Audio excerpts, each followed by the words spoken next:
Otto Vera. ¿Qué tal, Otto? Buenas tardes y bienvenido. Gracias por acompañarnos. ¿Nos escucha, Otto? Hola. Otto Vera, alcalde. Otto, ¿nos está escuchando? Bueno, voy a tratar de... Buenas tardes, Wendy, Luisa, Eduardo, Perfecto. gracias por la oportunidad. Efectivamente, como lo manifestó usted en la introducción hoy, sí, Sí, hola, sí, sí, Otto. perfectamente, Ahora sí sí. lo podemos escuchar. Vamos a arrancar esta entrevista. Eduardo, por favor. Adelante. ¿Cómo está? Muchas gracias, Wendycita. Qué gusto saludarlo, mi querido asambleísta, siempre alcalde. Qué gusto estar aquí con usted. Justamente estamos hablando con Otto Vera, líder provincial nacional justamente en el Ecuador, pues y también hoy asambleísta. Qué gusto estar con usted. Yo quiero hacerle una consulta y es sobre el tema de lo que está sucediendo en la Asamblea con estas reformas del COIP, porque hay versiones y versiones. Hay gente, unos que dicen pues que se quiere dar impunidad, hay otros que dicen que, pues, que son justas las reformas. Cuéntenos un poco de las reformas, cómo se están manejando en este momento, pues, y lo que está haciendo y qué va a hacer la bancada del Partido Social Cristiano al respecto. Bueno, gracias por la oportunidad. Nuevamente mi saludo a Luis, Eduardo, Wendy. Gracias por esta oportunidad, la entrevista. Efectivamente, el día de hoy se dio una sesión, un debate algo acalorado, en el que luego del informe que dio la Comisión de Justicia para este segundo debate, lamentablemente pues no culminamos. Podría decir, y con toda sinceridad y honestidad, no se llegó a un acuerdo que signifique el que se puedan solucionar los temas más urgentes que tiene el Ecuador en materia de reformas al Código Orgánico Integral Penal. De lo que nosotros hemos estado aportando, presentamos un proyecto de ley, un articulado que iba enfocado justamente a la lucha contra la delincuencia organizada, un proyecto que iba contra la lucha, perdón, iba buscando alternativas para poder cercar de todas las maneras con un eficiente procesamiento a los extorsionadores, porque en la actualidad ese es el mayor problema que tienen los ecuatorianos, ¿no? El comercio ha descendido, económicamente el país tiene muchos inconvenientes, eso producto de que la extorsión, la intimidación está a todo nivel y en todo estrato social. Esas reformas que fueron planteadas fueron recogidas por la Comisión de Justicia, pero el problema es que luego del informe para el segundo debate, se han, y no sé quién lo habrá sugerido, se han articulados que tienen que ver, por ejemplo, con un recurso relacionado con la revisión. Este recurso de revisión normalmente ya existe, ¿no? Y existe cuando dentro del procesamiento a alguien que está siendo acusado por algún tipo de delito, hay alguna nueva prueba, ¿no?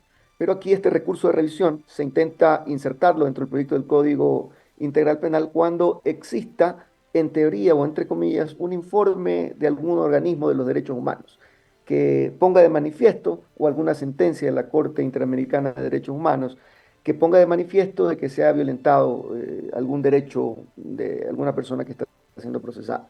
Entonces realmente eso no, como que no coincide, no cuadra dentro de la legislación vigente, dentro del Código Penal, porque en tal caso si alguien se siente lesionado en sus derechos humanos, tendría que esperar que culmine todo el proceso correspondiente, si en este caso en materia penal. Entonces, esto causó realmente algunos incidentes dentro de las exposiciones que manifestaron que no estaban de acuerdo con esto porque era como una especie de eh, eh, traje a la medida para algunas personas que podrían beneficiarse con este recurso, entre comillas, de revisión. Y otra de las cosas que también preocupó mucho a la Asamblea, el hecho de que se quite la reserva de la investigación previa. ¿Qué significa eso? Cuando hay algún delito, algún tipo de delito, el primer estado dentro de la acción penal es justamente la investigación previa. Pero esta investigación previa, al no constituir todavía un delito, porque ahí todavía no hay las pruebas, se está recabando la información, es completamente reservado. Eso de ahí no es de conocimiento público, salvo que el fiscal identifique que hay elementos suficientes para poder ir al siguiente nivel, que sería una instrucción fiscal, luego el llamamiento a juicio, etcétera, ¿no? Pero mientras no haya elementos suficientes, sigue siendo una investigación. Entonces, esta reserva permite que el fiscal pueda realizar algunas intervenciones, para incluso en algunas ocasiones coger de forma flagrante a algunos delincuentes que pueden estar infringiendo la ley. Entonces, esto realmente, como lo dije hace un instante, causó que el acuerdo generalizado que teníamos para aprobar estas reformas importantísimas al Código Penal, sobre todo con el objetivo de mejorar la eficiencia del sistema de justicia y que se pueda procesar de mejor manera a los criminales, finalmente hoy se haya suspendido, ¿no? Las cosas todavía no están dadas. Pienso yo que lo que va a suceder, quizá en unos días más que se convoque nuevamente a la continuación de esta sesión, es que se va a terminar votando por bloques. ¿Qué significa eso? Que en el primer bloque irían todos los artículos que tienen que ver con el aumento de las penas, que están relacionadas con la extorsión, el hecho de que los extorsionadores no tengan medidas sustitutivas cuando son capturados en flagrancia y algunas cosas más. O sea, todo lo que tiene que ver con fortalecimiento de justicia iría en el primer bloque. Y en el segundo bloque se estima que irían todos estos articulados que los propuso la Comisión de Justicia y que hoy causó el incidente correspondiente dentro de la Asamblea Nacional. Eso como sería parte de mi primera intervención hasta pues, esperar. Perfecto. Asambleísta, justamente respecto al tema, no sé cómo prefiere que le diga, asambleísta o alcalde, porque yo me quedé con el alcalde Otto Vera todo el tiempo. Alcalde ya dejamos de ser hace rato. Qué bueno, no, pero siempre yo me quedo con esa parte. No hay ningún problema, con mucho Otto, cariño, ustedes perfecto. Perfecto. Sería para mí un honor que me digan cómo soy, ¿no? Otto, perfecto, Otto, qué gusto saludar, qué gusto pues que tenga pues ese, que maneje siempre la misma humildad de siempre, pues con la que siempre lo hemos conocido y se lo ha apreciado bastante, pues. Ahora, yo quiero hacerle una consulta. Justamente el día de hoy, el presidente de la República, Daniel Noboa, señaló que ningún antipatria venga a decir que nosotros estamos violando los derechos de nadie, y eso a mí me llama mucho la atención. Y es el tema de los derechos humanos, Otto, y es respecto de que pues a mí me da un poco de miedo que en algún momento se pueda criticar tanto a la Asamblea como al mismo presidente por hacer cumplir la ley bajo, más que criticar, que se los pueda procesar por temas de derechos humanos, porque parece que estamos yendo a ese camino, ¿ok? Aun cuando pues yo sé que usted está pegado siempre a la norma, etcétera, etcétera, y usted siempre ha buscado, pues ha estado pegado a los derechos humanos. Me parece que debe de considerarse esa parte también, porque en algún momento puede haber ¿cómo le puedo decir? Puede haber una retaliación de los grandes grupos pues, de derechos humanos y también de la misma Corte Interamericana. ¿Qué acciones se van a tomar en pro de esto? Entiéndase lo que y mi pregunta va es, ¿se está haciendo con apego a derechos humanos la normativa en contra de la delincuencia? Bueno, efectivamente, ¿no? De hecho, hay una gran cantidad de consultas que se han realizado. Cuando nosotros estamos, incluso en mi caso, me tocó ir a hacer una ponencia para defender nuestra tesis de los cambios al Código Penal que le llamamos ley antivacunas, y llevamos a algunos expertos en materia, sobre todo de derechos humanos, ¿no? Porque, por ejemplo, en el articulado que propusimos estaba el incremento de las penas para los extorsionadores, ¿no? Que ellos, como dije hace un instante, no tengan alternativas en las medidas sustitutivas. Es decir, si alguien mañana es capturado en flagrancia, que vaya a la cárcel, que no tenga medidas sustitutivas y se aumentan las penas. Antes eran 7 años, 8 años, ahora va a ser mínimo 13 años y se puede elevar hasta 17 años, si es que se aprueba, en este caso el articulado propuesto. Entonces, pero todas estas cosas que incluso van de la mano de que no puede haber reducción de ningún tipo de penas cuando existe un delito como la extorsión, como el lavado de activos, como delincuencia organizada y todos los delitos relacionados a los grupos de delincuencia organizada. Entonces, ellos no van a poder tener, si se aprueba la ley, una reducción de pena o procedimientos abreviados. Pero todo este tipo de cosas fueron consultados con expertos en materia de derechos humanos y en materia constitucional. Así que, por lo menos respecto de las reformas que estamos planteando a través en este caso de la Asamblea, yo creo que no vamos a tener ningún problema. Lo que sí incidentó hoy la Asamblea fue, repito, estas reformas que planteó la Comisión de Justicia, pero que no fueron debatidas a lo largo de todas las reuniones que tuvo la Comisión de Justicia. Simplemente el jueves, me parece, entre jueves y viernes, se hizo una última reunión supuestamente para revisar lo que estaba pasando con el último informe que se iba a entregar para el segundo debate, y ahí se pusieron estas cosas, ¿no? Como le decía hace un instante, el hecho de que la investigación previa se le quite el sigilo y que incluso, mire usted lo que puede provocar esto, que cuando existe una investigación previa, estas investigaciones, la información pase a la Asamblea Nacional. ¿Qué tenemos que ver nosotros como Asamblea Nacional. O sea, lo que más bien puede provocar eso que en el futuro se haga un tema político, que sea un escándalo. Y mañana más tarde estamos, sí, ahí sí interfiriendo con la justicia. Porque cuando la fiscalía actúa y hace una investigación con el sigilo correspondiente, con la reserva del caso, se supone que lo hace para evitar que mañana más tarde el delincuente que se le encuentra algún elemento de juicio o de peso para poder procesarlo, huya. Como ya también se escucharon algunos casos hace unos días, cuando la fiscal estaba haciendo algunas investigaciones y se filtró nada más la información. Esa información reservada se filtró y muchos se escaparon, ¿no? Entonces, este tipo de cosas lamentablemente no fueron tratadas a lo largo de todas las reuniones en la comisión y salió en los últimos días. Entonces, eso provocó aún más el hecho de que hay algunas bancadas que se pronuncien en contra de votar por una reforma generalizada al Código Orgánico Integral Penal. Otto, ¿cómo le va? Qué gusto, Luisa Delgadillo le saluda, buenas tardes. Lo he escuchado con atención y se la pongo así, ¿lucha contra la delincuencia o impunidad para los sentenciados? Lucha contra la delincuencia, eso está claro. De hecho, por ejemplo, nosotros como bloque, y lo dije hace un instante, para evitar que en este caso pues vayan a pasar algún articulado que vaya inclinado hacia la impunidad, nosotros estamos proponiendo una votación en bloque, ¿no?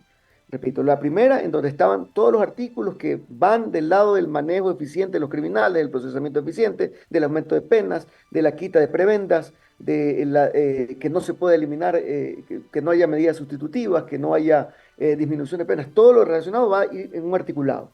Y en el otro articulado, ya el que quiere votar por artículos que están relacionados a la impunidad votarán. Pero en este caso nosotros como bloque vamos a estar en contra de aquello. Oiga, Otto, pero usted decía hace unos instantes que estas reformas o estos cambios en el articulado, habían unos que pareciera estar hechos a corte y medida de ciertos personajes. ¿Por qué no da nombres? No, o sea, eso salió de la Comisión de Justicia, ¿no? Entonces, finalmente, cuando ya se da el informe, las personas que estaban en la Comisión de Justicia, algunas, como se convocó justo unos días antes de Carnaval, es decir, entre jueves y viernes, había mucha gente que había delegado a sus alternos. Entonces, como solamente era para revisar, es decir, dejar al detalle, o por lo menos corregir algunos errores de forma que podría haber en el informe, pero ahí aprovecharon dentro de la comisión para poder poner nuevos articulados que nunca fueron discutidos. Entonces, oiga, Otto, para despedirme ya, porque nuestra queridísima coordinadora y también productora Wendy Quinda inmediatamente va a hacer uso de la palabra, solo la del estribo y con el permiso de ella y de Eduardo, de mis contertulios. Oiga, quiere decir entonces, por lo que escucho, que el acuerdo coyuntural que se dio al inicio de la posesión de la nueva asamblea y en respaldo, en este caso, al gobierno del presidente Noboa en el pleno del legislativo, ya se terminó. Es decir, que esta sería la manzana de la discordia y pone punto final a la luna de miel que parecía haber entre correístas y socialcristianos, ¿o estoy mal en mi interpretación? No, yo creo que es una interpretación que puede tener algunos contextos. El acuerdo que se hizo cuando iniciamos la gestión en la Asamblea Nacional era para nombrar autoridades. Pero de ahí, si usted se da cuenta, nosotros cuando hemos tenido algunas observaciones las hemos planteado y cuando no hemos estado de acuerdo, no hemos estado de acuerdo, ¿no? De hecho, por ejemplo, la última, el tema del IVA, pasó, digamos, por allanamiento tácito, pero no con los votos del Partido Social Cristiano de nuestro bloque, ¿no? Asimismo, el correísmo cuando ha creído conveniente, digamos, elevar a moción sus ponencias, también lo ha considerado. Entonces, yo sí pienso que aquí deberíamos nuevamente trabajar en aquello. Yo creo que hizo muy bien el presidente Kronfle al saber que había mucha divergencia de criterios, suspender la sesión hasta que ya se estructure bien cómo va a ser la nueva moción en la que muchos votaremos por el manejo eficiente del sistema de justicia y otros que votarán, pues, en este caso, si quieren irse por el lado de la impunidad, votarán por la impunidad. Me queda claro, juntos pero no revueltos. Wendy, querida. De efecto, soy yo, justamente. Eduardo. Vuelvo a preguntarle yo a Otto. Otto, yo quiero saber respecto del tema de la ley antivacunas. Yo quiero profundizar en el tema contigo porque la verdad que es interesante la perspectiva que estás planteando, porque prácticamente es imposible pues, hoy en día, porque el delito de extorsión ya está como tal, pero lo que se está planteando por parte de Otto Vera es quizás reforzar esto de aquí y evitar pues que se continúe con el tema. Tú vienes, Otto, pues de los pueblos, o sea, del Santa Elena, fuiste un alcalde, un muy buen alcalde en 2 periodos, y pues has sido, pues hoy estás como asambleísta y probablemente en algún momento seas prefecto de la provincia de Santa Elena, porque estas cosas terminan pasando con los líderes provinciales. Yo quiero saber, y es cómo le afecta, porque le está afectando bastante, en los pueblos inicia el tema de la vacuna. Para los que nos escuchan, justamente, la vacuna que sucede dentro de los pueblos y dentro de los cantones un poco más pequeños o las pequeñas ciudades, es terrible, porque la gente agoniza con el tema, o sea, porque no les alcanza. De por sí el tema económico está terrible. De por sí el tema económico es algo que o sea, el próximo lunes no sé cómo nos vayamos a levantar. Esa es una realidad. Yo pregunto, ¿qué se va a hacer? ¿Qué se está planteando? Y aparte de eso también en el momento del ejercicio, porque a mí me parece muy importante eso, la parte del ejercicio al momento de, pues, evitar de que siga existiendo este tema de las vacunas, que es tan terrible.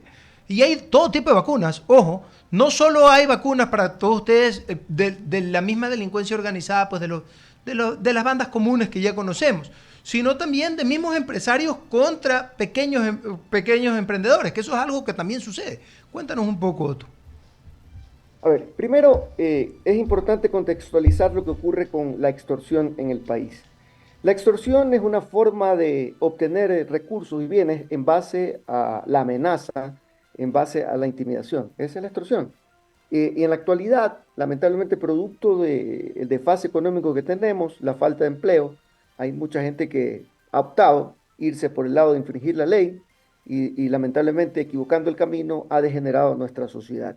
Y la vacuna ha crecido tanto que hay muchos pueblos, como bien usted lo dice, yo vengo de un sector bastante rural, como es la provincia de Santa Elena, lamentablemente están siendo extorsionados por estos grupos de delincuencia organizada. Y es un tema imparable. ¿Por qué ha sido imparable hasta el momento? Porque cuando va un extorsionador y va a una tienda, a un comercio pequeño, en un pueblo cualquiera, va, lo intimida. Y si esta persona esta persona no le cumple, es decir, no le da el dinero que pide la persona que lo está extorsionando, ya empieza a amenazar de otra manera, quizá agresiones. Entonces, finalmente la gente termina cediendo. Algunos cierran sus negocios porque no les alcanza ni siquiera para mantenerlos, otros logran mantenerlo y se someten lamentablemente al poder de estos extorsionistas. Entonces, ¿qué ocurre? ¿Por qué estos extorsionistas han crecido tanto? Porque nadie quiere denunciarlos a través del sistema judicial. ¿Por qué? Porque para poder denunciarlos no hay una reserva. Usted tiene que ir al juzgado, tiene que ir al fiscal, presentar con su rúbrica la denuncia de que tal persona me está extorsionando. ¿Para qué? Para que luego, una vez que inicia la investigación, si no hay los elementos de juicio, en teoría, si no hay pruebas, lo que va a ocurrir con el juez es que le va a dar una medida sustitutiva. Dicta la prisión preventiva e inmediatamente le da una medida sustitutiva. ¿Qué significa eso? Que ese señor sale en libertad, se va a defender, ese extorsionador. ¿Qué es lo primero que hace el extorsionador? Va y vuelve a amenazar a la víctima. Y al momento que esa persona, que la víctima es amenazada nuevamente, sabe que el sistema de justicia está fallando, ¿qué es lo que hace este señor? Va, acude nuevamente a la fiscalía y retira la denuncia. Y como retira la denuncia, entonces esto es un círculo vicioso y los extorsionadores siguen creciendo y han ganado espacio dentro del sector comercial en todos los pueblos y en todos los sectores del Ecuador. ¿Cómo terminamos con esto? Cuando el criminal, el delincuente, el extorsionador, sepa que primero, no sepa quién lo está denunciando. Entonces, eso es lo que está faltando en el sistema de justicia y ese es el aporte que estamos dando. De ahora en adelante, si es que se logra apoyar y aprobar este proyecto de ley antivacunas, lo que va a ocurrir es que las personas ya no tienen que firmar. Pueden escoger otras alternativas para denunciar al extorsionador y la fiscalía tiene la obligación de empezar a hacer la investigación. Y si en la investigación hay elementos o lo cogen en delito flagrante a este extorsionador no va a tener una medida sustitutiva. Es decir, para todos los extorsionadores, cualquiera que delinque de esta manera no va a tener una medida sustitutiva. Por tanto, el victimario no va a poder salir a amenazar de nuevo a su víctima. Entonces, y aparte, una vez que se establecen los elementos de juicio, el juez le da la pena correspondiente, que ahora es mínimo 13 años. Antes era 6 años, 5 años, 3 años, 2 años, dependiendo de las atenuantes. Y si había agravantes, no le paraban bola. Ahora, el delito de extorsión es de 13 años. Y si hay agravantes, es decir, además de extorsionar, ya hay alguna agresión, le dan 3 años o 4 años más. Entonces, y aparte, no va a poder acogerse a ninguna reducción de pena, de tal manera que esa persona que es cogida en delito flagrante extorsionando, entrará al sistema de justicia, será procesado y cumplirá los 15 o los 20 años que le demanda la ley en el sistema penitenciario correspondiente. Esa es la manera con la cual nosotros creemos que es viable enfrentar este mal del siglo actual, que es la extorsión como un delito agravado dentro de nuestra sociedad. ¿Teme por algún tipo de intimidación respecto del tema, Otto? Usted la verdad es que pues está haciendo... esta es una labor bien dura. La verdad esa es la realidad de lo que pasa en el país. Y sobre todo sabemos que la provincia de Santa Elena, Manabí y Esmeraldas, pues así como Guayas, estas 4 provincias están siendo golpeadas duramente por este sistema de extorsión y por el crimen organizado. Y es de valientes hacer esto. Entonces, no sé, consulta esta última parte pues para ya cerrar la entrevista. Bueno, la verdad es que sí tenemos, lógicamente, somos una persona que tiene su familia, que tiene sus hijos, que tengo una esposa, que tengo allegados, y desde luego que las acciones que estamos emprendiendo demandan posiblemente una reacción. Sí. Pero tratamos de que siempre las actividades que realicemos estén dentro del marco de una planificación que permita que nosotros podamos movernos con toda seguridad. Así que por ahora eso es lo que estamos haciendo. Yo creo que esto es cuestión de decisión, al igual que el presidente de la República está haciendo un muy buen trabajo, porque es la verdad, al momento que decidió enfrentar al crimen organizado y declarar un estado de guerra prácticamente acá, es decir, esa misma determinación también tenemos que asumirla los que estamos en la Asamblea Nacional, porque sería terrible, un mal mensaje al pueblo ecuatoriano y sobre todo también al mismo crimen organizado, que la policía, las Fuerzas Armadas capturen a los delincuentes y que luego mañana, por las deficiencias del sistema de justicia, salgan nuevamente en libertad. Es decir, sería un tema de nunca acabar. Entonces, el presidente, el gobierno, las Fuerzas Armadas hacen su parte, nosotros también debemos estar a la altura de las circunstancias. Agradecerle a Otto Vera, Otto Vera Palacios, y un abrazo a toda la familia allá. Justamente yo la veo a Dora habitualmente, pues que a quien aprecio mucho, pues a Bernardo, pues también de vez en cuando me pego los tragos con él. Y pues qué gusto verlo, pues alcalde y pues asambleísta ahora, pues Otto, pues un abrazo para todos y que esté muy bien. Cuídense mucho. Gracias, estimado Eduardo, gracias Luisa, gracias también a Eduardo Papá, no lo he visto hace unos días.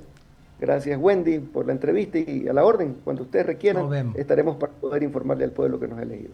Saludos. Así es. Gracias Otto por haber estado con nosotros aquí en el Diálogo de la Tarde. Momento de abrir el espacio a las menciones publicitarias.